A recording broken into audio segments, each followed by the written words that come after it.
Good morning, everyone. Hello. Hello. Good morning. Hello.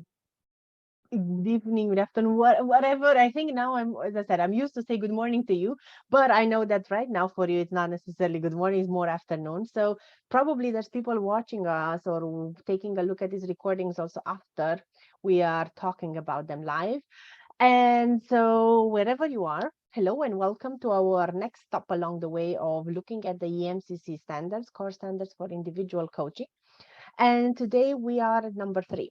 The other 2, if you're wondering where do you find them, either you go on this LinkedIn or Facebook pages, and there in our all of the events and lives and videos, you will find them, or simply on the YouTube channel. In there's everything packed in one playlist.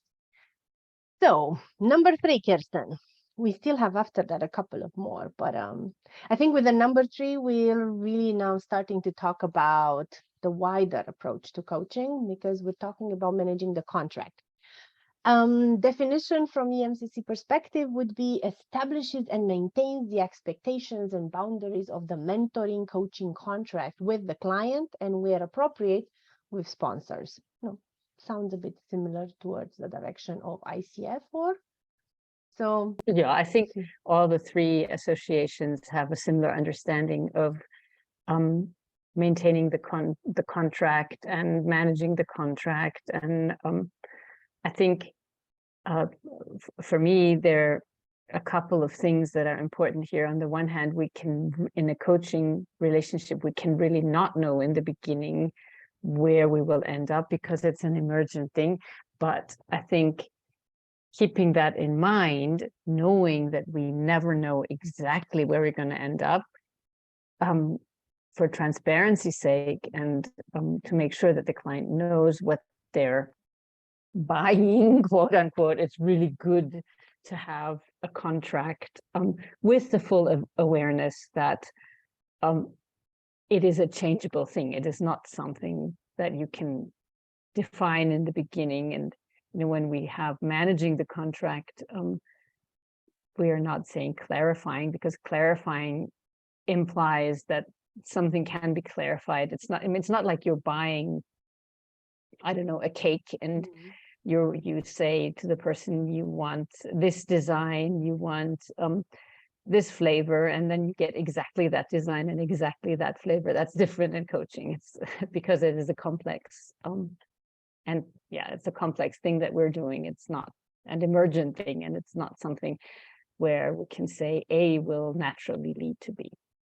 I think what you pointed in there with the emergence of it, I think that's what is reflected also in the indicators when you move from foundations to master practitioner. In there's also showing exactly this understanding of the emergence of the process, or how the process is as a fluid and changing at any point of any inflection at any crossroad. And if you look through the indicators, we notice the same things. It's more and more that you learn about coaching, and more that you learn about how to coach. There's a lot of other things that you should show in the context of managing the contract. Should we go a bit also through the levels? Yes, let's do that. I think when you're looking at the EMCC core standards, what you need to be aware of is, again, that these are capability indicators and not competences that you need to show in a recording or something. And also these capability indicators, even if you have only the hours to be at foundation level, you might have capabilities that are at mastery level. So it's also not a linear progression. And I think it's important to state that before we go into the descriptions of what EMCC does here. And at foundation level, it is important for the coach or mentor to explain their role, to make sure that the benefits of mentoring and coaching are clear for the client and for the client's context. So if it's an organizational context, it's clear that the coach understands what coaching is, the client understands what coaching is and what can be expected, and the organization understands what coaching is, so that exactly that fluid and emergent nature of coaching is taken into account, and that appropriate levels of confidentiality are being established so that it's clear that the client can trust the coach to be confidential and not, for example, share a lot of content reporting with the organization.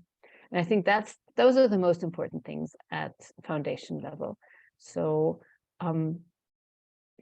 managing the frame, managing the contracting in the session, and also managing the end of the coaching session so that there is some referring back to, you came here wanting this, what has emerged for you in this session, for example. Then at practitioner level, there are a lot of descriptors for capabilities in the EMCC competence framework, and it basically goes into more detail. So we are asked to abide by the EMCC Professional Code of Ethics. Also, not just explaining what is my coaching and what is my mentoring, but also being aware of the differentiation between coaching, mentoring, and other professions, and also doing that for the client and doing for the client's context. And I think this is very important because sometimes coaches are asked to provide advice in fields where coaches are not qualified, for example, medical, legal, psychotherapeutical issues. So knowing those differentiations and being able to tell the client when maybe they might be served by better by a different service. And the contract's supposed to be clear. Again, this is the same as in foundation level, I would say. And then at practitioner level, the capability indicators also talk about logistics. So having a framework for scheduling, knowing how often the sessions will take place, whether it's for whether it's the client who can decide that they want a session every 3 weeks or ad hoc or when needed or however, but it should be clear in the beginning. Also, that the coach or mentor is able to communicate to the client what their framework is and what the client can expect, what kind of coaching the client can expect. And I think at practitioner level, it is quite useful to know one model very well and be able to communicate that to the client.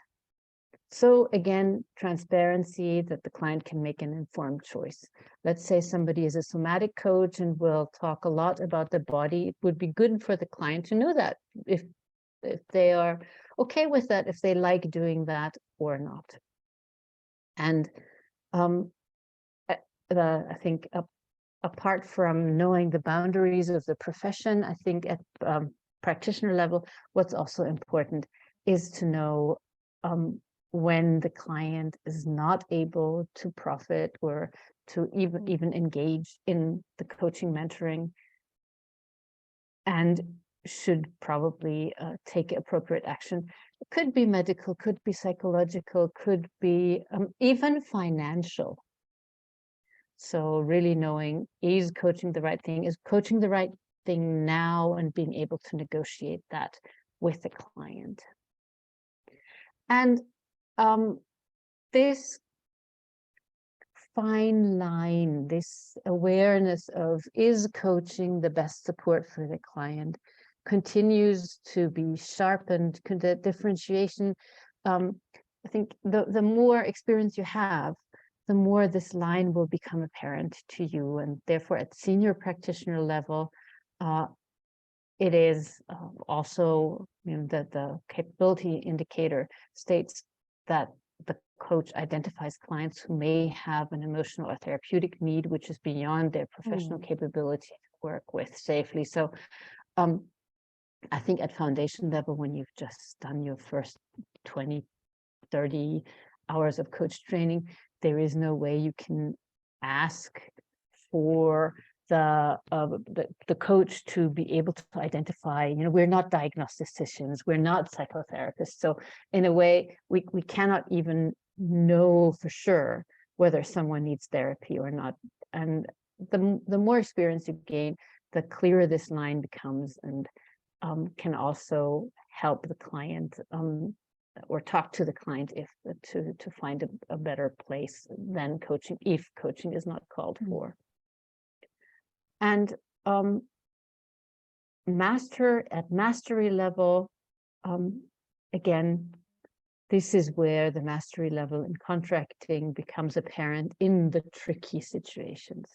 When coaching is not appropriate, then also allowing, what I like is how it's formulated. It supports client and self-referring to specialized agencies. So while I think it's a good idea for any coach to have a list of professionals that they can refer to, actually it needs to be the client's choice. It's not like, okay, Kirsten sent me to this psychotherapist, this is why I'm going there, but it needs to be, okay, I need to find a psychotherapist for this issue.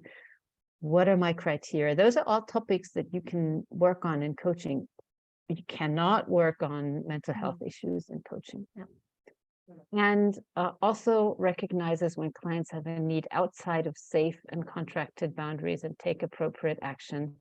I think, again, this is the ethical side of coaching. And if you look at it, I think it's a very natural progression from, okay, I'm just going to figure out what to do with this person here right now at foundation level, growing to, okay, I need to clarify with the organization as well, to the more tricky and conflictual situations that you're able to manage with more experience and reflection. And I think this is also what you do when you write your reflection for EMCC applications. Think about, okay, what were the most tricky contractual issues that I had, and then reflect on how you handled them and what you did to make it, I would say, transparent, safe, confidential, all the while not promising something that you can't promise, which is you are going to reach this. And maybe this is a funny story, but I had a mentoring client who in their marketing promised to people, work with me, and if you work with me, you will achieve this. And then ended up having a couple of clients not paying because they didn't achieve this. I think this is why it's very important to hold both values, the transparency as much as you can, and the emergence, on the other hand, in the same relationship. Yeah. And you know what I take from what you're saying, Kirsten, this part also related to being or growing as a coach, also in the, to understand or to realize the moments when maybe it's not you to engage with that client. I think managing the client also has to be looked also from the perspective of, do we enter a contract, or should we better be, you know, each of us with working with somebody else? And I think those are elements, like you were saying also earlier, touching upon also on ethical behavior and how do we bring our awareness as a coach. Is this the relationship that we want to engage in? And if we do, how do we make sure that everything is set in place, that it is a transparent process and both the client is aware and the coach and the rest of the sponsors? So I think, like, summing up, you could say it's about transparency and clarity for the client, transparency around what does the client want to achieve, transparency with the organization, what do other stakeholders want the client to achieve, managing that relationship, managing the complexities that result out of that relationship, managing transparency in the sense of enabling the client to choose wisely. Is this kind of coaching with this approach what I think is going to serve me? And managing the complexities of people for whom coaching might not be the right thing. So I think that's kind of the field in which the EMCC core standards and the capability indicators are playing. And I think it's really fascinating as a reflection to well, what was my most difficult contractual relationship? Yeah. And then write a story, relate the story to the capability indicators, and see, maybe look at the next capability indicators. What are some of the things that are clear to me now with the experience that I've made? Thank you so much, Kirsten. Thank you also for the walk through the competency. And at the same time, I find it valuable exactly this link to once you take the step towards EMCC accreditation, this is how you can put everything into use by reflecting upon it and bringing in your reflections. So thank you so much. We see each other next time with the fourth one. We're taking one more step and then we're halfway through, right? Because there are 8 in total. So enjoy the week.